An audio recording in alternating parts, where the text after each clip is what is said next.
আমি একটু ক্লাবে গেলাম।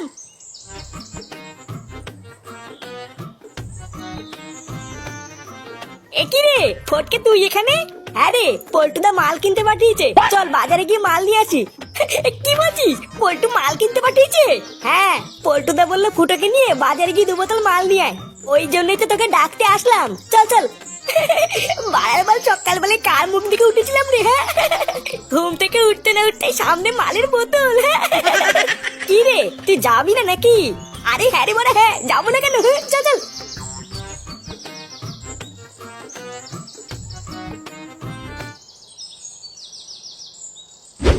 চোরের বাচ্চা, বালের উকিল হয়েছে তুমি?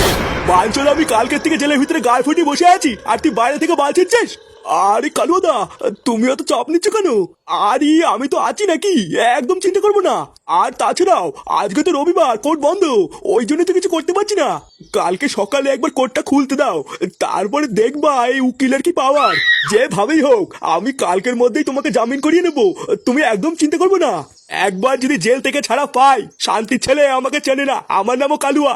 শোন উকিল, কালকের মধ্যে যেভাবেই হোক আমাকে এই জেল থেকে ছাড়ানোর ব্যবস্থা কর। যত টাকা লাগে দেবো, তুই শুধু আমাকে একবার বেলটা পাইয়ে দে। এই জেল থেকে শুধু আমাকে একবার বেরোতে দে, তারপরে ওই বালছা ক্লাবের গোষ্ঠীর গুদ মেরে ছেড়ে দেবো। আরে হ্যাঁ কালুদা, সে কি আর বলতে, তুমি শুধু আজকে রাতটা একটু কষ্ট করো, আমি কাল সকালের মধ্যেই তোমাকে যেভাবেই হোক ছাড়িয়ে নেবো।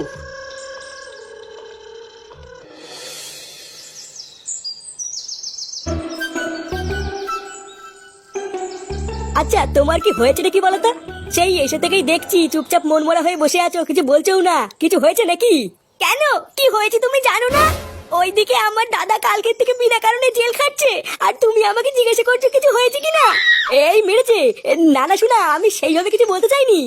আসলে তোমার মন খারাপ হলে আমারও মন খারাপ হয়ে যায় তো, তাই ভাবছিলাম তোমার কষ্টটা একটু ভাগ করে নি। কি আর করবা বলো, আমিও তো কালকের থেকে কম চেষ্টা করছি না তোমার দাদাকে বাঁচানোর। ও তুমি চিন্তা করো না শোনা, দেখবে তোমার দাদা খুব তাড়াতাড়ি জেল থেকে ছাড়া পেয়ে যাবে। তারপরে তোমার দাদা আর আমি মিলে তোমার দাদাকে যারা জেলে পাঠিয়েছে তাদের সবার গাড় ভাঙবো, দেখো। ওইসব পরে হবে, আগে তুমি বলো তো আমাকে কবে বিয়ে করছো? এই মেরেছে, এর ভিতরে আবার বিয়ে কোথা থেকে আসছে? কোথা থেকে আসছে মানে? এইভাবে আমরা আর কয়দিন লুকিয়ে লুকিয়ে ঘুরবো?